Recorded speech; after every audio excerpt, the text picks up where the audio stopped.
Shakes and shocks. There is one type of natural disaster that is almost impossible to predict and completely impossible to prevent. Earthquakes crumple roads and topple buildings. They hurl loose objects through the air and even start fires. Scientists know what causes the earth to shake, but they often can't predict quakes in time to keep people safe. On shaky ground. The ground beneath your feet might look as if it is standing still. However, that is an illusion. Earth's surface or crust is made up of many huge slabs called tectonic plates. These slabs fit together like pieces of a jigsaw puzzle. However, unlike puzzle pieces, they are in constant motion. Under the surface. Tectonic plates float on a layer of hot, soft rock. Some neighboring plates slide past one another. Others move apart or slowly crash together, with one plate sliding under the other. Plates move slowly. They move only at about the same rate as your fingernails grow. The place where the edges of two tectonic plates meet is called a fault. Sometimes two plates get caught on one another along a fault. When this happens, friction causes tremendous pressures to build up inside the plates. Tectonic plates that get stuck together eventually tug free in sudden movements, called fault slips.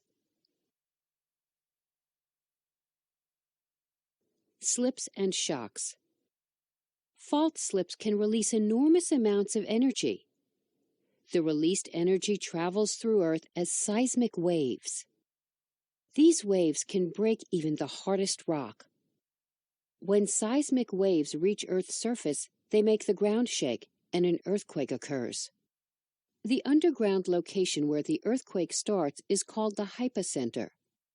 The epicenter is the point on Earth's surface directly above the hypocenter. This is where seismic waves are strongest. Detector dragon. Nearly 2,000 years ago, a Chinese astronomer named Zhang Heng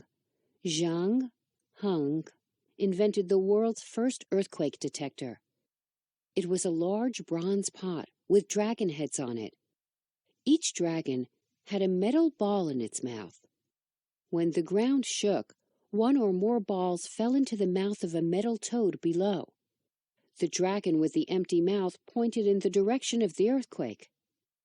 Heng's invention could detect an earthquake more than 370 miles, 600 kilometers away. Faults and friction. Faults between tectonic plates can be very large. Some extend for hundreds of miles. The San Andreas Fault in western North America is a large fault.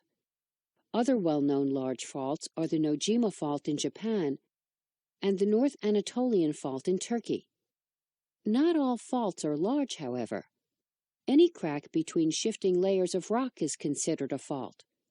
Small faults can create fault lines in rock faces, riverbanks, and cliffs. Like the large, deep faults that cause earthquakes, small faults also generate friction that may lead to slippage.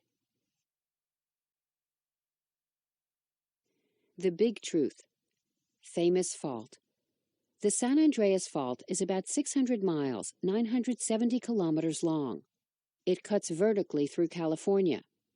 Two tectonic plates moving slowly in opposite directions formed the fault. For long periods, the plate edges strain to pass each other. An earthquake occurs when the mounting pressure between the plates finally leads to a fault slip. A fault line above the San Andreas Fault can be seen as a valley-like scar running through the Carrizo Plain in California.